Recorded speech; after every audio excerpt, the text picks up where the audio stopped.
ঢাকা দিল্লি সম্পর্ক মানে এই মুহূর্তে খুব খারাপ অবস্থায় যাচ্ছে। কেন এটা যাচ্ছে? এর অনেকগুলো কারণ হচ্ছে। একটা কারণ বলি, একটা কারণ হচ্ছে যদি মানে নির্বাচনকালীন কোনো সরকার না থাকে এই মুহূর্তে দিল্লি কোনোভাবেই বাংলাদেশের সঙ্গে স্বাভাবিক অবস্থায় আসতে পারবে না, বিশেষ করে ভিসা কার্যক্রমের ক্ষেত্রে। আমরা যদি ভিসা নিয়ে কাজ করবো কোনোভাবেই, কারণ এটা হচ্ছে মানে অস্থায়ী একটা সরকার।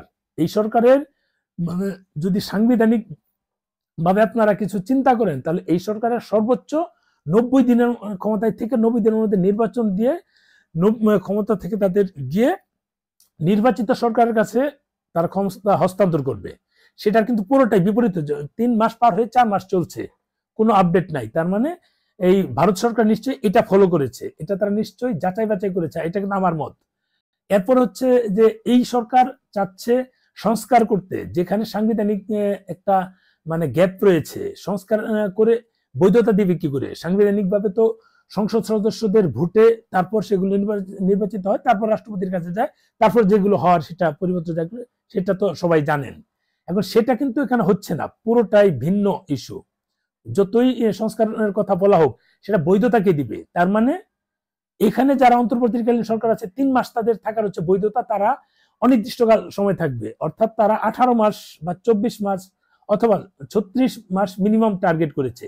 এই টার্গেট নিয়ে থাকলে ভারত কখনোই আমাদের সাথে স্বাভাবিক ভিসার কার্যক্রম শুরু করবে না। এটা আরেকটা পয়েন্ট।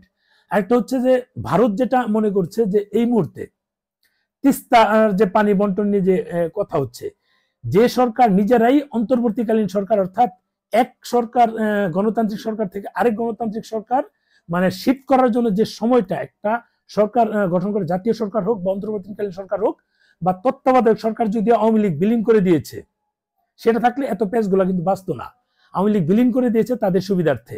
এই এই সময়টুকু 3 মাস যে সময়টা থাকে, এই সময় একটা এই সরকারই হচ্ছে দুই গণতান্ত্রিক সরকারের মধ্যে একটা সেতু বন্ধন। এই সরকার আগের গণতান্ত্রিক সরকার থেকে ক্ষমতা নিয়ে একটা সুষ্ঠু নির্বাচন করে পরে যে সরকারি ক্ষমতায় আসবে, জনগণ যাকে যাচাই করবে বাছাই করবে, বাছাই করবে তাদেরকে ক্ষমতা হস্তান্তর করা, অর্থাৎ 3 মাসের সময়। এটা সাংবিধানিক ভাবে একটা বিষয় থাকে। অন্তর্বর্তীকালীন সরকার বলি, জাতীয় সরকার বলি বা তত্ত্বাবধায়ক সরকার যাই বলি, এটা এর বেশি দিতে পারে না। কারণ এটা হলে তাহলে সাংবিধানিক একটা শূন্যতা তৈরি হয় বা গ্যাপ তৈরি হয়। সেই কারণে কিন্তু এইভাবে তৈরি করা, কিন্তু সেটা এই সরকার না করে তারা তিস্তার পানি নিয়ে আলোচনা শুরু করেছে। দেশের আমাদের যে পরিবেশ উপদেষ্টা আছে উনি কিন্তু আগামী 4-5 বছরের প্ল্যান নিয়ে কাজ করছে। ওনাদের কাজ হচ্ছে নির্বাচন নিয়ে কাজ করা, নির্বাচন নিয়ে কথা বলা, মানে সবকিছু স্বাভাবিকভাবে একটা মানে গণতান্ত্রিক সরকার ব্যবস্থার সিস্টেম চালু করে জনগণের নির্বাচিত সরকারের কাছে ক্ষমতা হস্তান্তর করা। কিন্তু সেটা কি হচ্ছে কিনা এটা আপনারা বলুন।